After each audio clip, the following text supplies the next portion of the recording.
സഹോദരങ്ങളോടും സഹജീവികളോടുമുള്ള വിശ്വസ്തത. ഹീബ്രു ചിന്തയിൽ ദൈവത്തെ സ്നേഹിക്കുന്നവൻ മനുഷ്യനെയും സ്നേഹിക്കണമെന്നാണ്.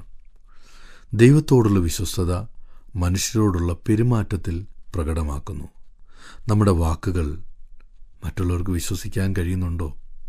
നാം നൽകുന്ന വാഗ്ദത്തങ്ങൾ നാം പാലിക്കപ്പെടാറുണ്ടോ? നമ്മുടെ ആവശ്യ സമയത്ത് സുഹൃത്തുക്കളോടുകൂടി നാം നിൽക്കാറുണ്ടോ? മറ്റുള്ളവരുടെ വിജയത്തിൽ സന്തോഷിക്കുകയും മറ്റുള്ളവരുടെ വേദനയിൽ നിങ്ങൾ പങ്കുചേരുകയും ചെയ്യുന്നുണ്ടോ? ഇതാണ് യഥാർത്ഥ വിശ്വസ്തത. ബൈബിളിൽ ജോനാഥാനും ദാവീദും അവർ തമ്മിലുള്ള സൗഹൃദം വളരെ മനോഹരമായൊരു ഉദാഹരണമാണിതിന്. ലോകത്തിൽ അധികാരവും അസൂയയും സ്വാർത്ഥതയും കൊണ്ട് മനുഷ്യ ബന്ധങ്ങൾ തകർച്ചയിലേക്ക് പോകുമ്പോൾ ഇവിടെ വിശ്വസ്തതയുടെ പ്രാധാന്യം എത്ര വലിയതാണ്. സമൂഹത്തിൻ്റെ ഏറ്റവും പ്രധാന ആവശ്യമായി വിശ്വസ്തത മാറിയിരിക്കുകയാണ്. കഴിവുള്ളവർ ധാരാളമുണ്ട്, വിദ്യാഭ്യാസമുള്ളവരും നമുക്ക് ചുറ്റുമുണ്ട്.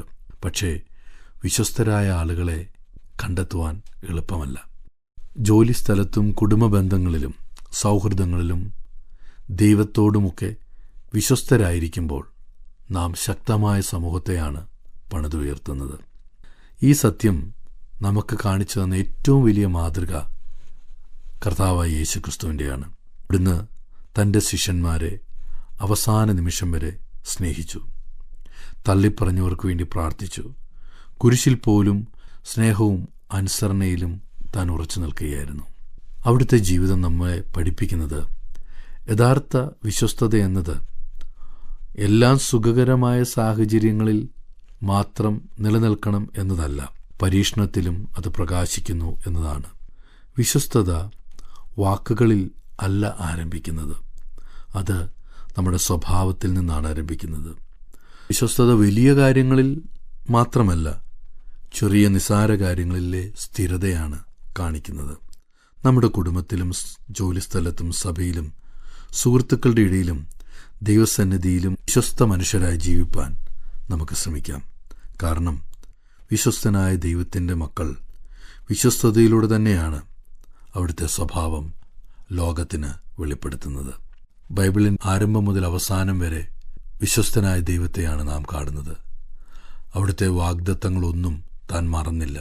ഒരുപക്ഷെ നമുക്ക് സമയം വൈകിയതായി തോന്നിയേക്കാം, പക്ഷേ ദൈവത്തിൻ്റെ സ്വഭാവത്തിന് മാറ്റം വന്നില്ല. ദൈവത്തിൻ്റെ ഭക്തന്മാരായ ചിലർ വർഷങ്ങളോളം വാഗ്ദത്ത നിവൃത്തിക്കായി കാത്തിരുന്നു. ദൈവം തക്ക സമയത്ത് തൻ്റെ വാഗ്ദത്തം നിറവേറ്റി. അന്യായം അനുഭവിച്ചവരുണ്ട്, എന്നാൽ അവരാരും ദൈവത്താൽ ഉപേക്ഷിക്കപ്പെട്ടില്ല.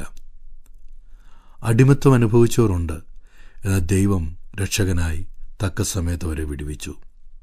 ബൈബിളിൽ നാം വായിക്കുന്ന ദൈവിക വിശ്വസ്തത മനുഷ്യരുടെ കഴിവല്ല, അത് ദൈവത്തിൻ്റെ വിശ്വസ്തതയായി നാം കാണുകയാണ്.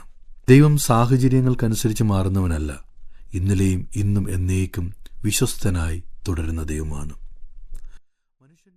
ഞങ്ങളെ വിളിക്കുവാൻ ആഗ്രഹിക്കുന്നുവെങ്കിൽ 0988-22-1957 എന്ന നമ്പർ ഉപയോഗിക്കുക. എല്ലാ ബുധനാഴ്ചകളിലും വെള്ളിയാഴ്ചയും രാവിലെ 11 മുതൽ 12 മണി വരെയുള്ള സമയം ഞങ്ങൾ നിങ്ങൾക്കായി പ്രാർത്ഥിക്കുന്നു. പ്രാർത്ഥനയ്ക്കായി വിളിക്കേണ്ട ഫോൺ നമ്പർ 079960010203.